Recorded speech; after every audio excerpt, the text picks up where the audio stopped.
Olá, hoje nós vamos para o capítulo 8 do livro de Judite. Enfim, nós vamos conhecer a Judite. A Judite, uma viúva,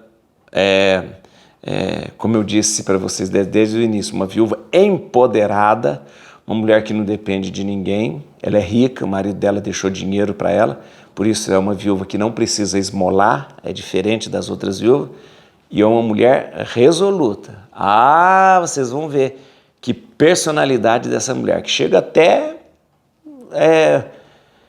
peitar o Osias, que é o chefe ali de Betúlia. Olha, muito interessante.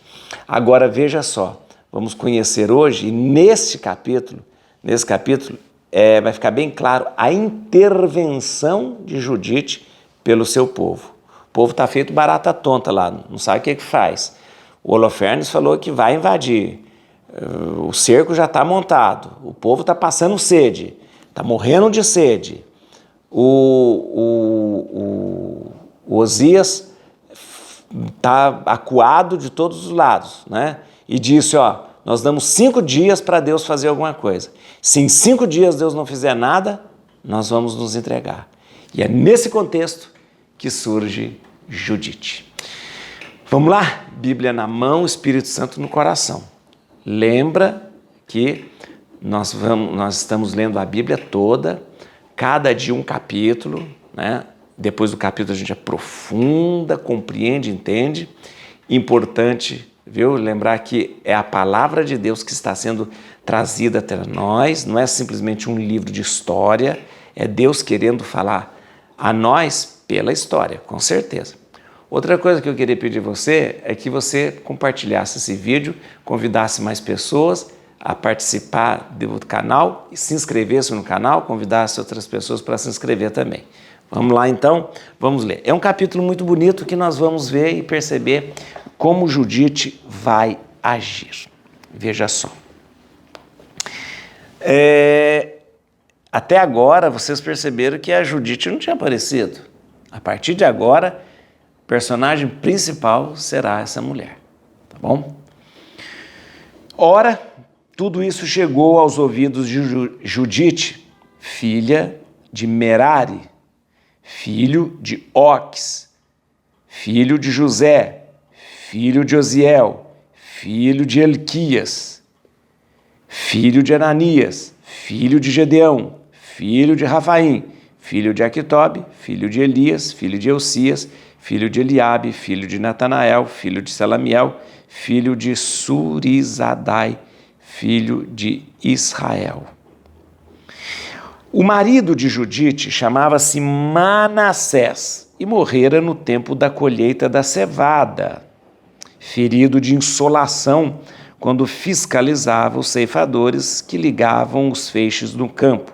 Ele morrera em Betúlia, sua cidade, e fora enterrado com seus pais. Judite ficara viúva havia 3 anos e meio. Ele havia feito no andar superior de sua casa um quarto reservado para si, no qual se conservava... Ela havia feito no andar superior de sua casa um quarto reservado para si, no qual se conservava retirada com suas criadas. Trazia um cilício sobre os rins e jejuava todos os dias, exceto nos sábados, nas luas novas e nas festas do povo israelita. Era extremamente bela. Seu marido tinha lhe deixado ouro, prata, numerosos criados e domínios cheios de rebanhos de bois e de ovelhas. Era muito estimada por todos porque tinha grande temor a Deus. Não havia ninguém que falasse mal a seu respeito. Sabendo, pois, que Osias tinha prometido entregar a cidade dentro de 5 dias, mandou alguém chamar os anciãos, Cabris e Carmis, e estes vieram ter com ela. Quando chegaram, disse-lhes: como é possível que Osias tenha consentido em entregar a cidade aos assírios dentro de 5 dias, se não nos chegar socorro? Quem sois vós para provocar o Senhor? Não é esse o meio de atrair sua misericórdia, mas antes o de excitar a sua cólera e acender o seu furor.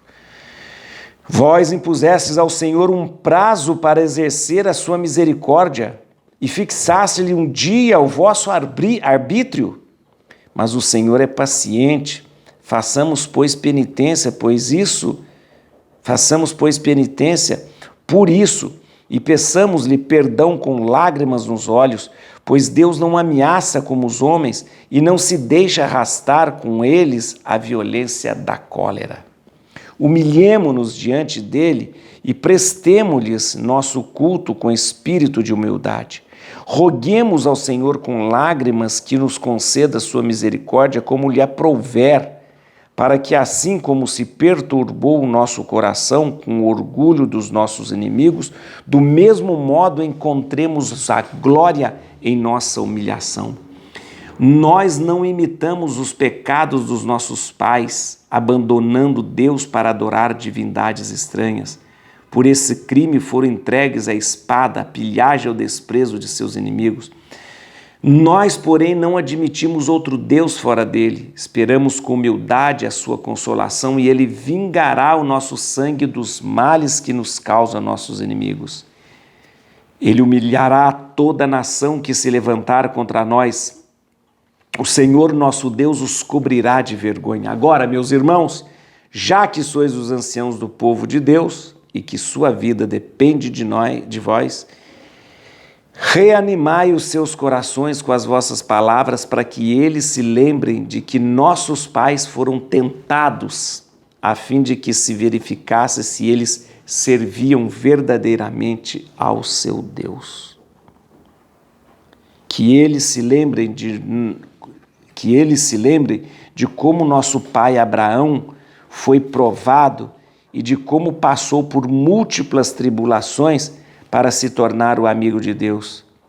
Que também se lembre a quantas provas Isaque foi submetido e de tudo que aconteceu a Jacó na Mesopotâmia da Síria, quando apacentava os rebanhos de Labão, irmão de sua mãe. Todos aqueles que agradaram a Deus permaneceram fiéis, apesar das muitas tribulações. Aqueles, porém, que não aceitaram essas provações no temor ao Senhor e se impacientaram murmurando contra ele, foram feridos pelo exterminador e pereceram pelas serpentes. Por isso, não nos irritemos por causa do que sofremos. Consideremos que esses tormentos são menos graves e que nossos pecados...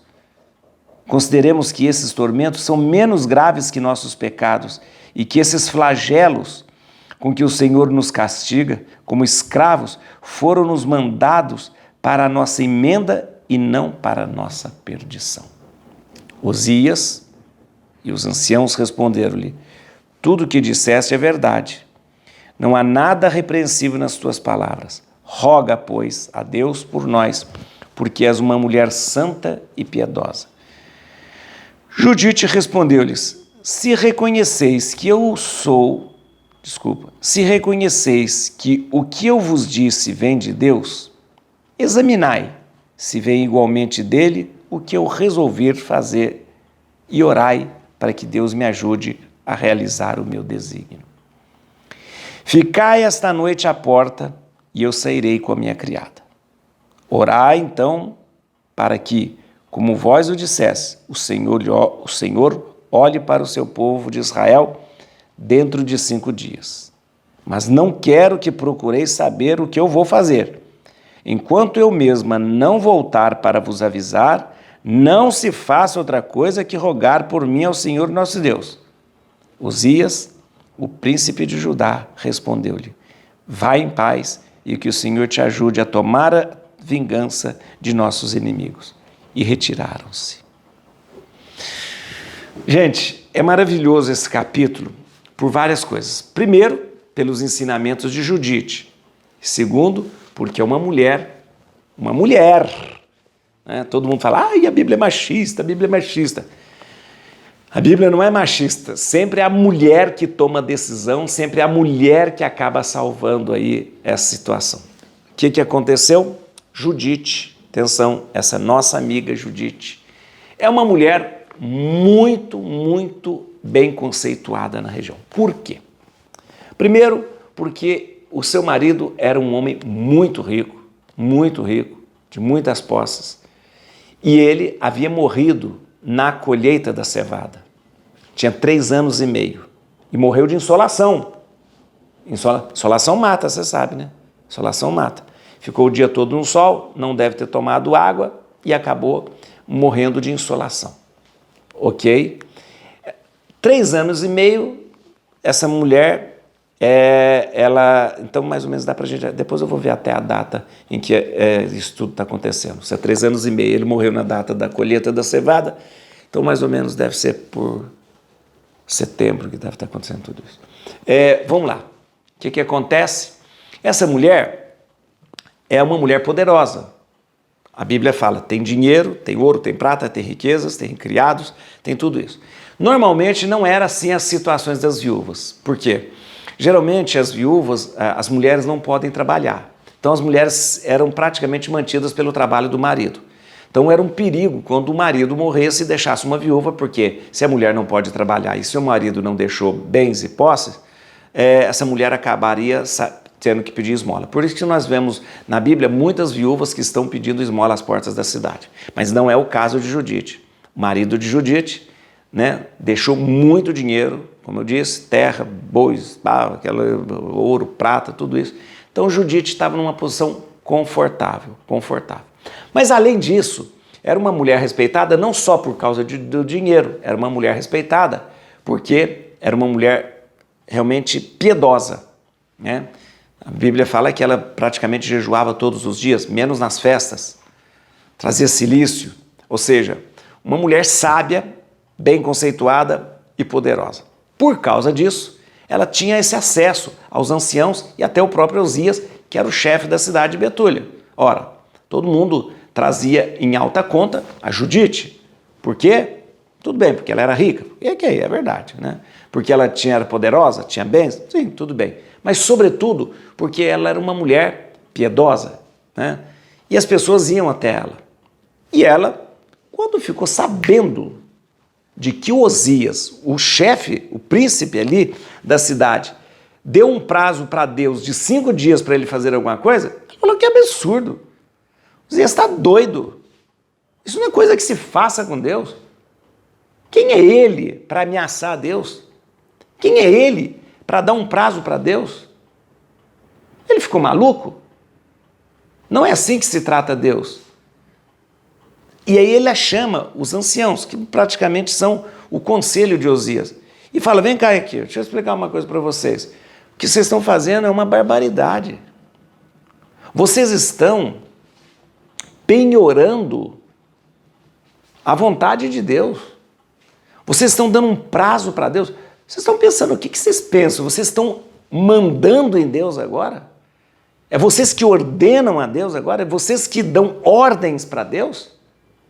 Isso é uma afronta à majestade de Deus. Você não tem que colocar aí uma faca no pescoço de Deus e falar, você tem que me ajudar. Em 5 dias eu te dou um prazo. E aí a Judite começa a descrever e falando, olha, isso tudo é importante para a gente passar. Isso tudo é importante. Esse momento de provação, esse momento de sofrimento, é para ver se realmente nós continuamos fiéis. Porque houve um tempo em que o nosso povo não foi fiel, que o nosso povo abandonou a Deus, e aí eles enfrentaram verdadeiramente o sofrimento. Mas nós somos um povo que adora só um único Deus verdadeiro, um povo fiel e tal. E vai falando para eles. E, então, não cabe a nós, de repente, obrigar a Deus a realizar ou fazer alguma coisa. Cabe a nós aceitar, acolher os propósitos de Deus. E cabe a nós estar diante daquilo, esperar o que Deus vai fazer por nós. Aí a Judite traça um plano, mas não fala para eles. Fala assim, é o seguinte, escuta uma coisa. Antes disso o Osias e os anciãos falam, olha, realmente você tem razão, suas palavras são de sabedoria, suas palavras são piedosas, são profundas e tal. A Judite fala, tudo bem. Ah, vocês confiam na minha palavra? Vocês confiam e aceitam naquilo que eu falei? Então vamos fazer o seguinte, eu vou fazer alguma coisa. Cabe a vocês agora rezar. Já que vocês estão falando que as minhas palavras são sábias, são profundas, são verdadeiras, eu quero pedir a vocês uma coisa. Rezem. Vocês não falaram que tem um prazo de 5 dias? Ok? Tudo bem. Então, nesses 5 dias, rezem. Rezem. Rezem por mim. Para que o que eu vá fazer possa nos trazer a vitória. Mas o que vai fazer? Não vou contar. Não, o que vai fazer? Não vou falar para vocês. Eu só vou dizer uma coisa. Essa noite eu vou sair da cidade. Vocês ficam na porta da cidade, porque a cidade era fechada, né? Deixa eu sair com a minha criada e pronto. Vocês fiquem rezando. E não façam nada além de rezar, né? Até eu voltar. Então, tudo bem, Osias? Tá certo? Deixa nas minhas mãos. Eu saio hoje à noite com a minha criada e vocês ficam aqui rezando. Só rezem por mim até eu voltar. E aí nós vamos ver o que vai acontecer. Espere. Espere para ver o que a Judite vai fazer. Vamos lá, gente? Deixa eu trazer aqui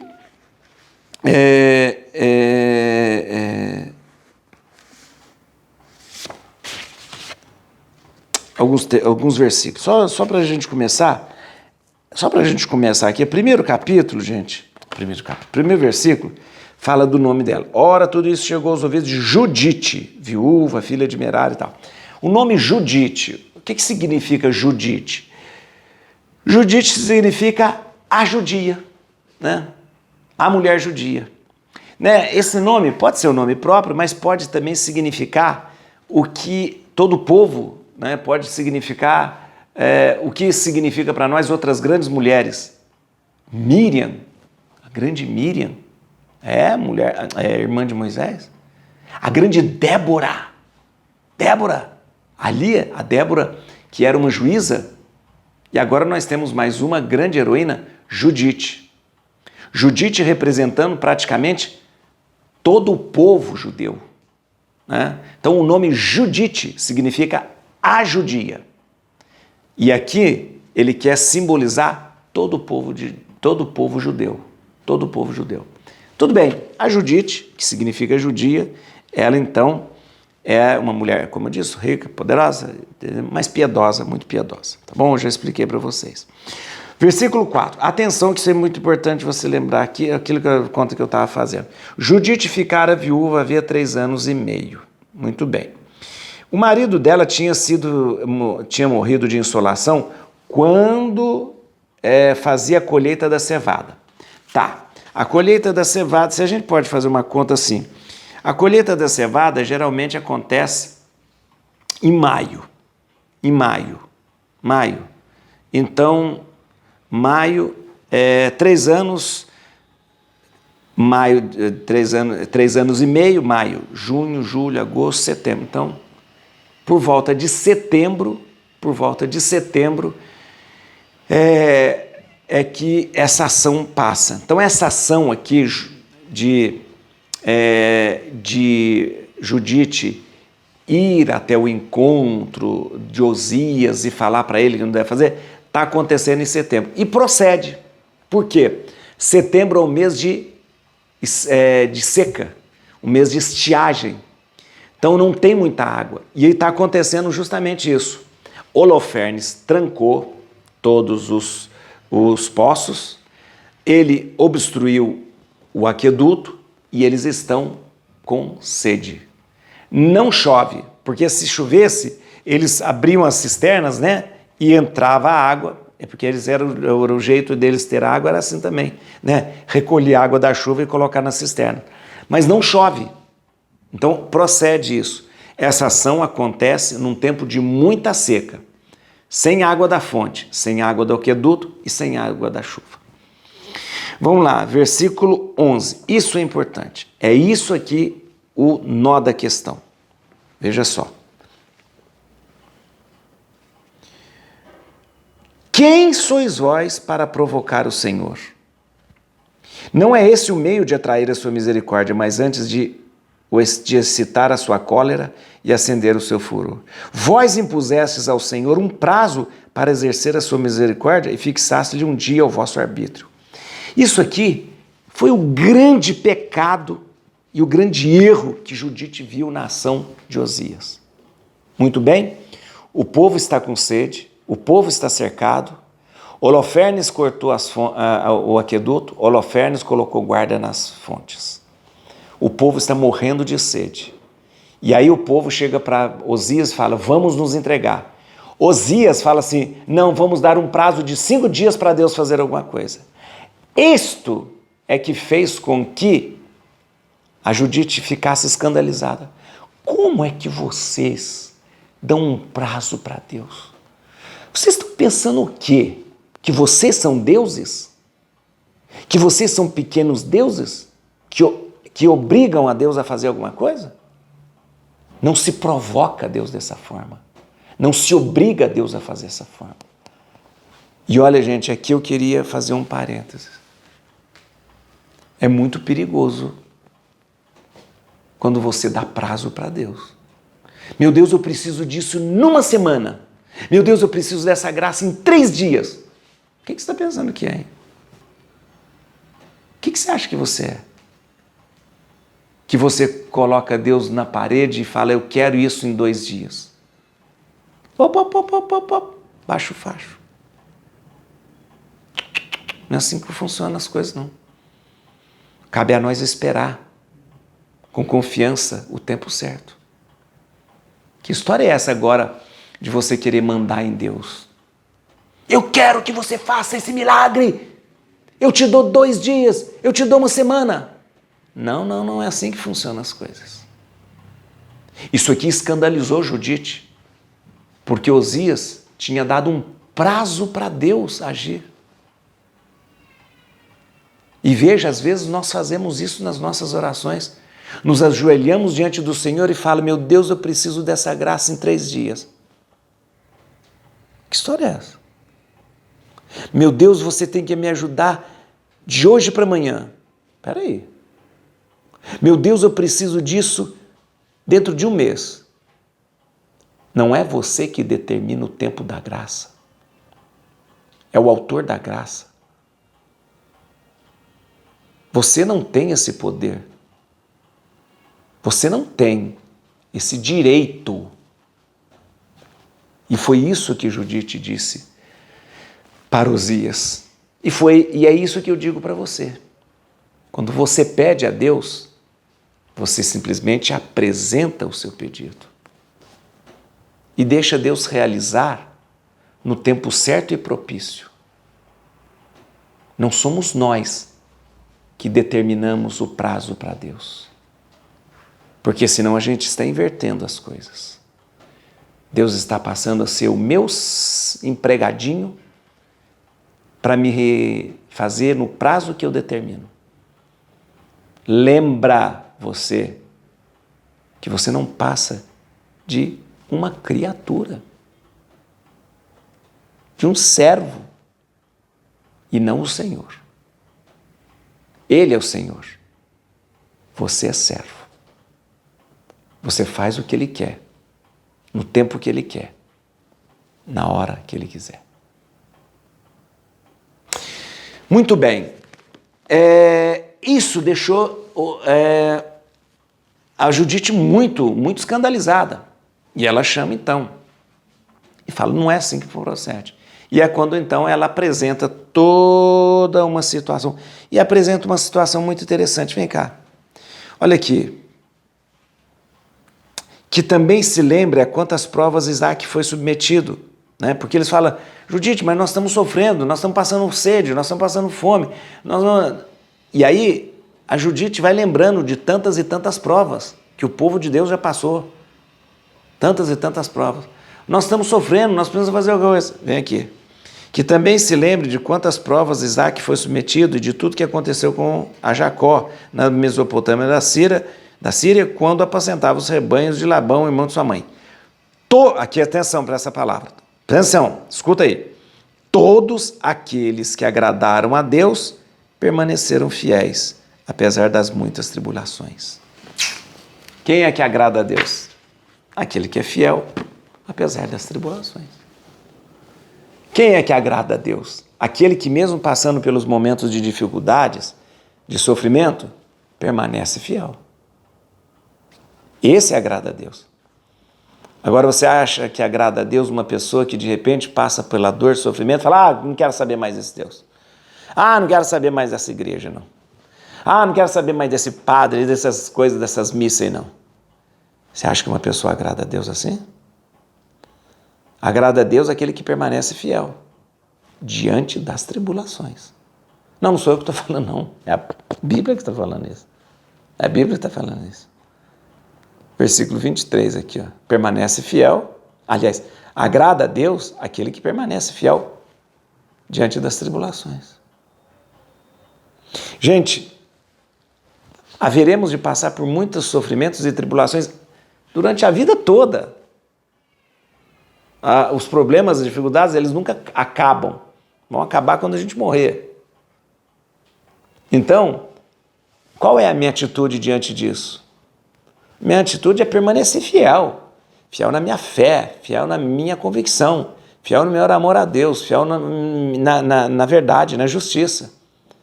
Aí sim eu posso dizer que eu agrado a Deus. É assim que funciona. Muito bem, gente.